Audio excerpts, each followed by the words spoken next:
Hola, soy Amanda Cano, madre de Nicolás, un joven de 15 años con autismo que ha transformado mi vida.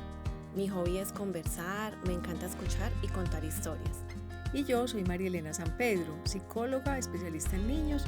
Trabajo hace 40 años con personas del espectro del autismo y sus familias. El objetivo de este podcast es mitigar el sentimiento de soledad y confusión que atravesamos tantas familias con un hijo con TEA, compartiendo nuestras experiencias y reflexiones. No pretendemos ofrecer apoyos profesionales o terapéuticos, pero esperamos que nuestras tertulias sirvan como motivación o soporte para muchos padres.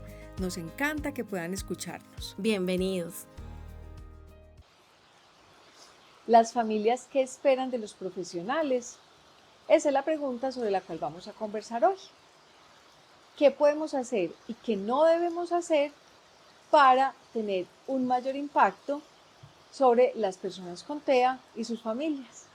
Cuando Nicolás tenía por ahí 5 años, como él habla enredadito, porque él siempre ha tenido lenguaje, pero de todas maneras habla enredado, le mandaron unas terapias de fonoaudiología. Entonces, cuando llegamos a la primer cita de evaluación con esta fonoaudióloga, entramos a su consulta, no nos miró, empezó a llenar como unos formularios y hacerme a mí algunas preguntas. Dentro de estas preguntas yo le respondí que él tenía 5 años, que tenía diagnóstico de autismo, y en el momento que le digo que tiene diagnóstico de autismo, ahí sí inmediatamente me mira y de una manera muy fuerte, creo yo, me dice, ¿cómo así? Este niño no tendría que estar en esta cita. Estos niños son para estar recluidos en alguna institución. Entonces, de verdad que ese fue un corto momento muy eterno y muy fuerte que tuve que vivir, porque me devastó que un profesional pues me estuviera dando la noticia de que mi hijo, con el que yo tenía toda la fe de que podríamos pues progresar y salir adelante, me estuviera diciendo que lo tenía que recluir en una institución. Ay, no. Pues la actitud y la expresión me parece terrible. Pues además que es que recluido me suena como, no sé, como de la Segunda Guerra Mundial. Espantoso. Bueno, Amanda, en estos 15 años que te ha tocado, bueno, 15, digamos 13 años que te ha tocado tener que ver con tantos profesionales y además que conoces tantas familias y tantas historias, ¿cuáles dirías que son aquellas actitudes que de pronto a ustedes, las familias, de pronto más les molestan o más barrera generan? Pues mira, por ejemplo, yo recuerdo mucho reacciones de temor de parte del profesional. Me pasó alguna vez que en un control de crecimiento y desarrollo, cuando Nicolás ya tenía como 3 años, tenía el diagnóstico, estábamos esperando afuerita porque había bastante gente y le digo yo al profesional, ay doctor, pues un psicólogo, y le digo, doctor, es que el niño va a esperar afuera y cuando vayan a empezar me avisa, porque como tiene autismo, pues es mejor que no espere. Y ahí mismo, o sea, se puso muy nervioso, se asustó, Ay, o no. sea, la reacción fue de temor. Y me dijo, ay mamá, ¿cómo así? ¿Y quién te dijo que lo trajeras? Sí podrías traerlo y no es agresivo. Y bueno, o sea, de verdad que él se asustó muchísimo. Finalmente, pues, todo sucedió y luego conversé con él, en fin. Pero fue una reacción de mucho temor. Horrible. Ay, no. Pues es que uno como profesional, si uno le da temor, pues yo pienso que uno al menos debería disimular. Qué pena.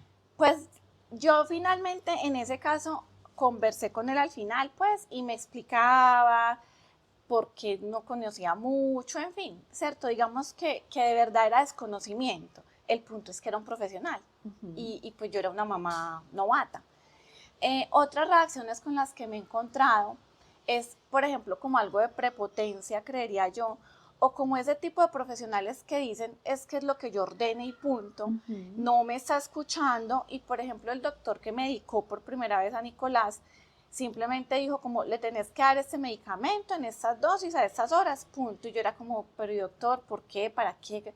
Y no, o sea, como pues es que yo soy el que sé, yo soy el doctor y usted haga lo que le estoy diciendo, Ajá. ¿cierto? Otras actitudes también ha sido como de que el profesional generalice. Nos ocurrió que cuando Nicolás tenía 9 años, empezó a tener unos comportamientos muy fuertes, entonces el neurólogo que lo trataba me dice, de pronto esas reacciones agresivas es por la pubertad, es que ellos son así, ellos después de la adolescencia se vuelven agresivos, o sea, el profesional me está diciendo que es que todos los autistas se vuelven agresivos en la adolescencia y que el niño de 9 años lo que estaba teniendo era prepubertad. Entonces considero yo que es una actitud pues como de todos son iguales. O claro, sea, es como decir, casi que no hay nada para hacer, eso ya pues es algo que va a suceder y punto. Exacto. Pues como que no deja ninguna puerta abierta, que no da como ninguna opción. Exacto. También he conversado con familias que me cuentan que el diagnóstico se los han entregado, digamos, de una manera poco amable o como simplemente, o sea, unos resultados, miren, todo esto es como la puntuación, estos son los test y miren, ¿cierto? O sea, y uno, o sea, por Dios, es que de verdad que uno es muy difícil entender lo que está pasando. De hecho, a mí pues y a muchos nos dicen la palabra autismo por primera vez y no sabemos de qué nos están hablando. Entonces, que el diagnóstico te digan, miren que es que da tanto, tanto y tanto y esto fue, y ya, pues, uno sin entender siquiera. Otras actitudes de las que me he enterado es que, por ejemplo, entregan el diagnóstico de una vez con pronóstico. Entonces, mira, tiene autismo, entonces no va a aprender, no va a avanzar, no va.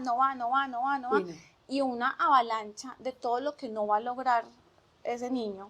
Entonces, para las familias con las que he conversado de esto, es muy devastador porque ni siquiera, hay veces ni se acuerdan de cómo se llamaba el diagnóstico que les dijeron, sino que se acuerdan de todo lo que ya el niño no va a poder hacer.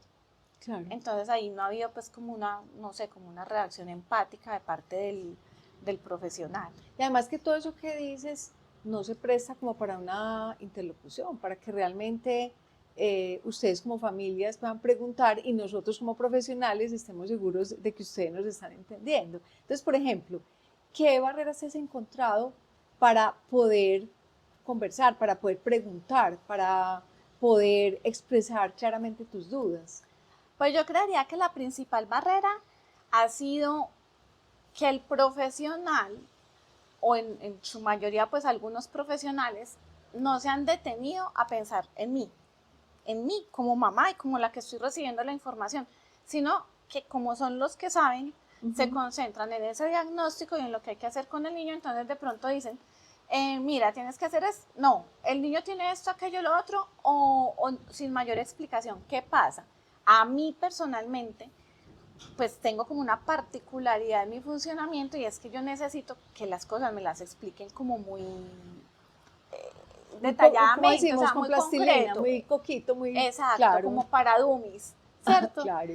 Entonces, me ocurrió, por ejemplo, que en unas terapias que le estaban haciendo a Nicolás, ya en parte del proceso, él entraba a la terapia solito, a la salida yo le preguntaba a la profesional como que qué habían hecho, que yo cómo podía participar, porque adicional, yo necesito que me expliquen como muy concreto, pero también quiero hacer partícipe del tema, ¿cierto?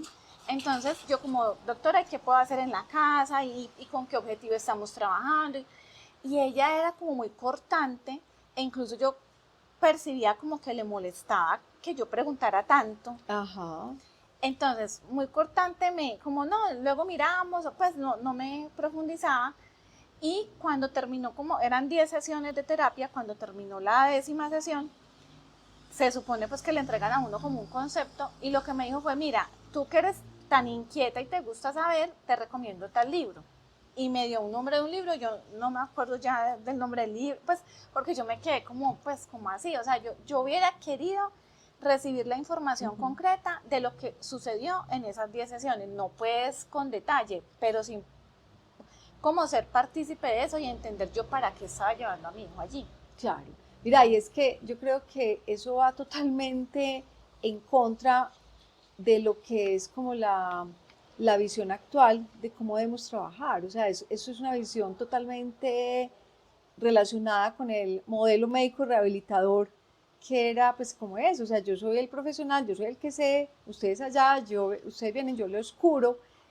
Y mira que hoy en día, y eso yo creo que ya lo hemos hablado en otros episodios, pues realmente la visión que debemos tener es de trabajo en equipo. O sea, nosotros debemos trabajar conjuntamente. Ustedes son quienes conviven con el niño, quienes los conocen en el día a día. Nosotros tenemos obviamente formación, pero debemos trabajar en equipo, ¿cierto? Y la idea es esa, o sea, no que estemos en una posición vertical nosotros arriba, entre comillas, ustedes abajo, sino que podamos nosotros aportar para que el día a día de ustedes pues sea más llevadero. Eso, estoy totalmente pues convencida de eso. Sin embargo, cuando hablabas ahora como de la actitud prepotente, que yo también creo que eso se debe evitar y a todos nos molesta cuando hemos tenido ya el rol de estar de este lado del escritorio, hay un punto donde yo no sabría cómo hacer, porque nosotros a veces tenemos una convicción. Suponte, a mí me ha pasado mucho con familias, que empezamos a explicar la importancia del tiempo estructurado, cómo eso va a impactar positivamente en el bienestar del chico, cómo también la información visual sabemos que les va a ayudar a ellos a entender mucho mejor y que si utilizamos la agenda CSA pues con las visuales o si utilizamos una historia social, es decir, cualquier elemento que estemos explicando, a veces la familia no percibe que está como a la defensiva, que como que no está muy de acuerdo, entonces a nosotros nos toca asumir también como una posición de seguridad, de decir, mira, estoy convencida que eso es un elemento, nos ha servido con muchos. Entonces, ¿cuál es ese punto medio entre mostrar seguridad de esos conocimientos que tenemos sin que suene arrogante y sin que suene imposición, pero cuando suponemos y entendemos que eso lo estamos diciendo por el bien del niño y de la familia? Es que mira, de todas maneras, eso es como de parte y parte, ¿cierto? Porque hoy, en este episodio, estamos hablando como de lo esperado, de lo que esperamos las familias del profesional. Pero ahí sí parece como cuando hablan de derechos y deberes, que muchas veces nos centramos en los derechos y no en los deberes. Pues Ajá. claro, yo espero pues unas cosas muy chéveres de un profesional, pero es que yo también como paciente, como familia, pues me tengo que prestar, ¿cierto? Es que es de parte y parte. O sea, yo creo que el punto medio es también las familias entender, por lo menos a mí me ha funcionado, que uno respeto inmensamente al profesional. O sea, como que digo, esta persona, no importa la profesión que tenga, estudió muchos años y es especialista en eso. Entonces, respeto esa condición del profesional y considero que él es el que tiene el conocimiento. Entonces, como que de entrada, como mamá de Nicolás, siempre he ido, digamos, como con humildad a dejarme guiar. Ya cuando me empiezo a encontrar con situaciones como las que les he contado, es donde ya, aún así, no soy como que, ay, este profesional no sirve. No, intento también poner de mi parte, porque inclusive considero, pues, que es que nosotros somos una familia, o Nicolás es un paciente entre muchísimos. Entonces también muy tenaz para un profesional que está viendo muchísimos pacientes y está tratando con muchísimas familias, pues ser pues el más simpático, el más querido, ¿cierto? Entonces es como de parte y parte. Sí, yo diría que es como poner de ambas partes. Sí, sin embargo, yo creo que no lo dijiste expresamente, pero un poco en dos ejemplos que nos has dado, yo creo que hay algo que a todos como que nos corta y es lo que decimos el tonito. El tono en que damos esa información, la manera como la planteamos, que no suene ni a regaño, ni a imposición, o sea, yo creo que sí tenemos que ser cuidadosos con el tono. Lo que pasa es que yo hay veces creería que también depende, o sea, si hablamos de una enfermedad común y corriente, no sé, por ejemplo, mi mamá es hipertensa y sabe, pues el doctor le explicó que se tiene que tomar una pastilla todos los días. Ajá. Y eso le regula la tensión. Listo, o sea, es como una cosa que se vuelve incluso cotidiana. Y que es como muy puntual. Y es muy puntual. Entonces, listo. Pues yo creo que hay veces es como que acepto un poquito o entiendo un poquito que los doctores pues como que se mecanicen un poquito. Pero cuando estamos hablando de un trastorno del desarrollo. Y están, o sea, le están dando un diagnóstico a la mamá de ese niño. O sea, sí, creería yo que sería bueno como humanizarlo mucho, o sea, como que ese profesional recuerde, ojalá permanentemente, que es que está dándole la noticia a un ser humano de que el ser humano que quizás más ame en su vida viene con un problema del desarrollo y que la responsabilidad de que ese problema no sea tan difícil de llevar es de ese adulto. Entonces también como muy rico si sintieran, pues a mí me encantaría que me den como un poquito, pues como unas palabras, no hay que pesar, sino como venga, hay cosas por hacer, o sea, como esperanza, como Claro. luz, como una explicación clara de lo que está pasando. Bueno, estás hablando del diagnóstico, pero yo creo que eso también aplica a las sesiones de ahí en adelante cuando realmente estamos dando ya pautas o estrategias, ¿cierto? No solo el diagnóstico, sino en lo sucesivo. Entonces ya más o menos empezaste, pero ¿qué nos podrías contar o compartir de qué hace que te genere confianza un profesional? Veamos ya la parte positiva, o sea, qué aspectos o qué características o cómo se puede desenvolver ese profesional para que a ti te genere confianza. A mí, de hecho, lo que me ha funcionado, o sea, así como recuerdo algunos profesionales con los que no me fue tan bien o con los que no me sentí pues segura, también recuerdo los profesionales con los que me sentí segura. Y por ejemplo, cuando recibimos el diagnóstico, que es ese primer choque, pues escuchando a otras familias, considero que en nuestro caso fuimos afortunados pues porque nos diste el diagnóstico vos, ¿cierto? Gracias. Ahora, no solamente porque haya sido vos, porque te conocí fue después, o sea, digamos que ese primer choque que una profesional allá que yo no conozco me está diciendo su hijo tiene autismo, pero es que cómo me lo está diciendo, o sea, a mí me parece que todo se centra en el cómo, y cómo nos lo dijiste, a mí no se me olvida, y es que empezaste a explicarnos y a rayar y decías, el cerebro de un niño se desarrolla así, así, dibujabas, explicabas, hay unas partes que son la comunicación, hay otras partes que son la flexibilidad, en Nicolás notamos esto, en Nicolás notamos aquello, o sea, la forma en que fuiste explicando nos tenía a nosotros súper concentrados en esa explicación, donde estabas hasta ahí, ni siquiera sospechábamos que es que nos iban a decir qué tiene. Estaban explicándonos cómo funciona un cerebro y cómo funciona el de Nicolás, ¿cierto? Como paréntesis, yo recuerdo que siempre como que más o menos la idea que yo tenía era hablar de lo que se esperaba del desarrollo del niño, no tanto todavía el cerebro, sino el desarrollo que se esperaba, o sea, un niño a los 2 años, ¿qué se espera a nivel social, a nivel comunicativo, a nivel de interacción con los otros?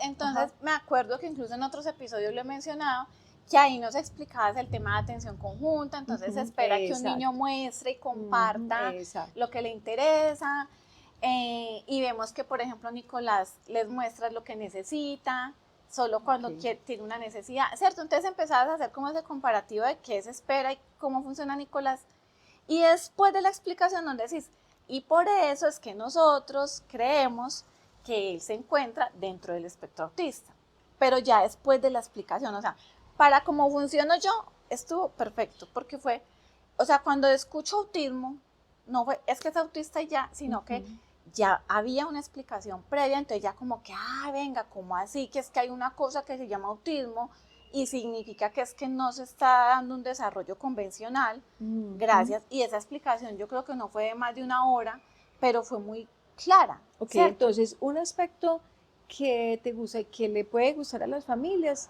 es que las explicaciones sean como, llamémoslo, didácticas, ¿cierto? Y que sean claras. Ese sería un aspecto. Otro aspecto es que, y me ocurrió también con una profesional, me acuerdo mucho, yo les he hablado aquí mucho de encuentros de amistad, que es el grupo pues donde vamos como a todo el tema social. En la primer actividad que participó Nicolás, fuimos y bueno, ellos ingresan y uno no sabe qué es lo que, pues los papás no sabemos qué van a hacer allá. Y siempre es en lugares públicos, en ese caso fue en un parque al aire libre, nosotros nos fuimos. Cuando ya fuimos a recogerlo, casualmente compartimos el transporte con la psicóloga que estaba a cargo. Entonces pues yo aproveché porque como les contaba soy tan preguntona, entonces le dije, ay ven, ¿cómo le fue a Nicolás? Y me dice, súper bien. Y yo, sí, pero ¿y qué hicieron? Porque es que, pues en realidad, Nicolás, pues él no tiene como muchas habilidades. Y bueno, yo empecé a hablarle desde lo que yo realmente pensaba que era una cantidad de debilidades que Nicolás tenía. Ajá. Y ella me mira muy seria y me dice, pero él funcionó muy bien y se divirtió mucho. Hicimos una carrera de observación. Él eligió con quién hacerse, eligió a fulanito, tenían que elegir una fruta y él eligió la manzana, buscamos las pistas y no sé qué.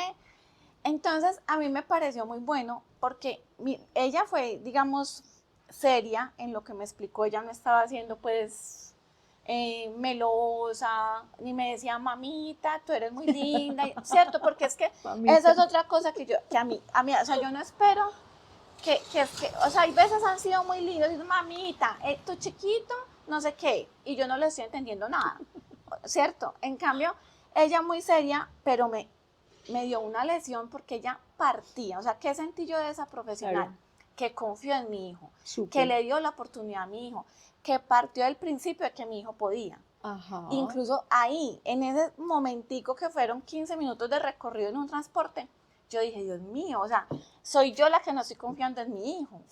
Y que esa profesional hubiera partido de confiar y no de partir del diagnóstico y de lo que falta, que más fácil yo como mamá sí lo estaba haciendo. Claro, sino que te señaló, te resaltó y te supo transmitir aspectos positivos de Nicolás y como potencialidades de Nicolás, sin decir mentiras, porque no te estaba diciendo que era el mejor del mundo, el más hermoso del planeta, sí, el más avanzado, sino que fue capaz, y creo que eso es muy importante y es una lección a veces que nosotros puede que nos quedemos en el diagnóstico, en la etiqueta, en los aspectos nucleares y olvidemos de pronto a veces hacer también señalamientos de lo positivo. Excelente. Exacto. Muy y importante. Otra cosa que me ha funcionado, o sea, que me ha enamorado de muchos profesionales en este camino, es que a través de toda la intervención que hemos hecho en estos 13 años, hemos estado acompañados en algunas oportunidades de algunos profesionales que me han escuchado. Aún en este momento en la intervención que recibe, contamos con profesionales, o sea, los profesionales que están a cargo nos escuchan. ¿Qué quiero decir con eso? Por ejemplo, trabajamos unos objetivos. Entonces puede ser que el profesional me diga, mira, Amanda, vamos, estamos pensando en trabajar en esto. ¿Qué opinas tú? O sea, ese profesional me pone a participar. Claro. Y en algunas ocasiones, ¿y qué opina Leonardo? ¿Y qué opinan ustedes? Entonces nosotros como que entre ambos, profesional y familia, vamos decidiendo qué objetivos perseguir. Ahí yo lo que pienso inclusive que más que escucharle su opinión, porque yo creo que ahí todavía eso podría sonar un poquito de mira que yo estoy siendo muy amable en decirte lo que hay que hacer, no, sino que en realidad casi que la pregunta sería pongámonos de acuerdo en qué necesitan ustedes, o sea, si esto que estamos viendo es lo que ustedes necesitan y lo que el niño necesita, o sea, yo creo que es ese el lenguaje que tendríamos que hablar de parte y parte, y que ustedes en un momento dado, más allá de si entendieron o no, es también ser capaces de expresar si eso es lo que necesitan en ese momento. Exacto, en esos, y afortunadamente hemos contado pues como con algunos profesionales en esa tónica con los que nos hemos podido sintonizar muy bien. Ajá. Y es por eso, porque siento que nos escuchan sin juzgar y muchas veces en algunas cosas nos dan la razón, en otras no, sí, pero nos explican por qué y logramos llegar como a ese consenso donde finalmente en equipo, profesional y familia logramos el bienestar del niño, que en últimas ese es el principal objetivo. Claro, y que además estamos haciendo una intervención centrada en la persona, no centrada en el diagnóstico, no centrada en lo que dicen los libros, sino en lo que de verdad Nico y ustedes necesitan. Exacto. Bueno, mírame, yo creo que esto que estamos hablando puede aplicar a muchas profesiones, porque de hecho son distintos los profesionales que pueden aportar en la intervención de una persona con autismo, pero pues tú sabes, o sea, yo soy psicóloga, entonces muy importante para mí saber y para mis colegas saber qué esperan ustedes los papás de un psicólogo en la intervención de su hijo con autismo. Yo lo que espero sería como que principalmente que ese profesional que ya estudió una cantidad de años, que se especializó, que está todos los días trabajando en eso y estudiando eso, me traduzca a mi idioma. O sea, que yo como mamá no tenga que estudiar psicología para entenderle, ni tenga que estudiar quién sabe qué cuántas cosas para entenderle, sino que parte de su labor sea aplicar todo eso que aprendió, pero traducirlo a un idioma que como familia podamos entender. Para mí sería lo primero que le pediría. Excelente. Yo sé de mamás que han estudiado psicología, o sea, conozco 3 casos de mamás que han estudiado psicología a raíz del diagnóstico del niño. Pero, por ejemplo, a mí me daría muchísima pereza, o sea, yo no quiero ser psicóloga, ¿cierto? Entonces, como que eso es lo que esperaría.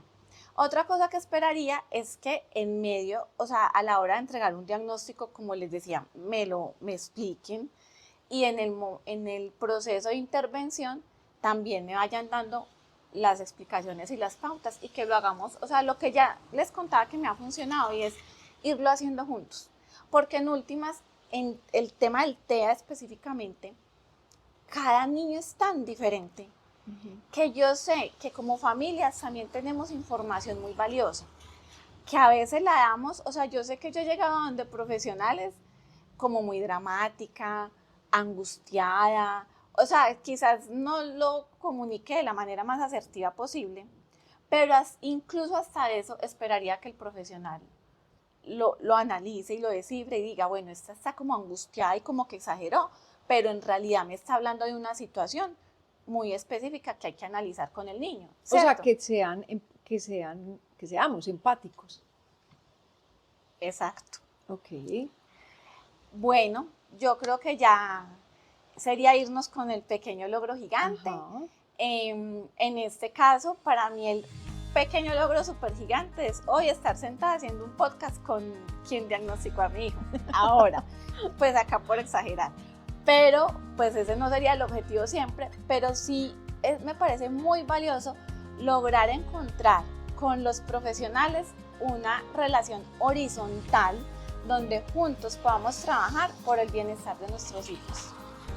Ok, bueno, y yo creo de verdad que con eso ya también podemos concluir. La pregunta inicial era ¿qué debemos tener en cuenta para impactar más positivamente en la vida de las personas con TEA y sus familias?